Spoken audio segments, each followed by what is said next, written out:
Well, they admitted it finally. The New York Times, which is a newspaper, dipped to breathtaking new lows covering Donald Trump. The paper just apologized in a way to its readers. It says it wants to rededicate itself to honesty. They may have a point. Take a look at some of these headlines from the paper during the campaign. And by the way, these are real, just in case. Black voters aghast at Trump find a place of food and comfort. Trump's pledge to jail Clinton gets expert thinking of tin pot dictators. Lewd Trump tape is breaking point for many in GOP. At least that one's true.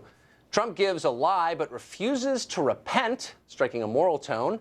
Trump suggests gun owners act against Clinton. Trump declaration seen as threat to rule of law. And rise of Trump tracks debate over fascism, not to put too fine a point on it. Joining us now is Guy Benson. He's political editor at townhall.com, and the great A.B. Stoddard, associate editor of Real Clear Politics, and someone I've shared many a set with. It's great to see both of you. Thank you, Tucker. Congratulations. Thank you. Thank you. These are like literally beyond parody. Now, why am I so spun up about this? Why should we care? Few of our readers, I'm sure, viewers even read the New York Times. Because it does set the tone for the rest of our business. And they went so far over the line that, like, we could play a game all night. Spot the ludicrous headline. Well, I think the New York Times, in acknowledging that they did not cover the Trump voter and the debate that is now going to be front and center about how the Trump voter has fared in the last 10 to 15 years. The New York Times is obviously looks a little myopic in speaking to a more urban electorate. Right. Obviously, it's a more liberal paper. It doesn't matter if you're Donald Trump in 2016 or Romney in 2012 or McCain in 2008. These are discussions that we've had before. They endorse Hillary Clinton. You know, that's as old as the Hill. I know, but it's more than liberal. I don't mind liberal. I live with liberals. It's the arrogant, smug, dumb, and small-minded. That's different from liberal, don't you think? Well, I think actually acknowledging that they failed in their coverage, in really covering what was going out in the middle of the country, that's not a part of their readership, but actually would impact the election.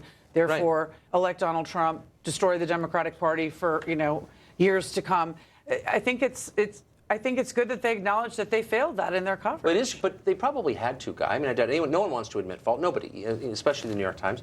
Don't you think that the misbehavior of the press, the unwillingness of them even to concede you could treat Trump unfairly, is the end of their franchise? Like, who's going to believe the New York Times, the Washington Post, which is even worse, or NBC News, or CBS? I mean, isn't this just the beginning of their collapse and a new era of alternative media, which may not be good, by the way, but that's going to happen? I think it was a fearful response from the Times editors saying, oh my gosh, exactly. We really missed something here. And maybe in a sea of out-of-touchness, we might be uniquely out of touch with normal Americans. That was a few days ago. And then here we have today a full-page story in this very same New York Times. Headline, newly vibrant Washington fears Trump's effect on its culture.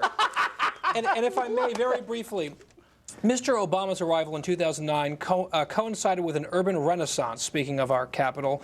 What the effect on Washington will be when Donald J. Trump moves into the White House is hard to predict, but many Washingtonians fear the worst.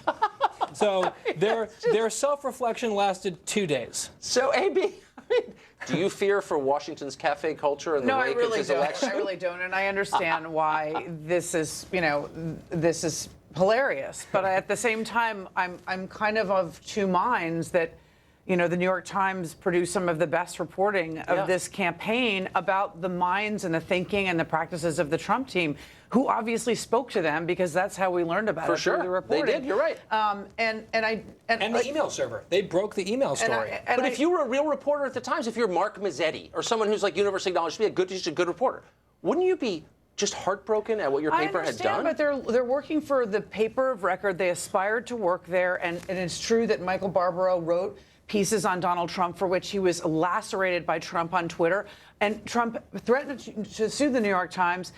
Never has he sued them. Never has he asked for a correction. I know he'll do this for 4 years because he doesn't have Obama and Hillary to pick on. But at some point, like I said, I'm of two minds on this. They've actually done really good reporting on part of the campaign of 2016. Well, I mean, you know what I mean? Like, the Donner Party did good things too, but like that's not what they're remembered for. But let me just say really quickly, why should reporters at papers like that be allowed to tweet? Doesn't that kind of undermine the credibility of the whole enterprise? When they're sharing if they're tweeting personal opinions on stuff, I think that does undermine sort of the purpose. I think the issue with the Times is the entire editorial approach and editorial bent.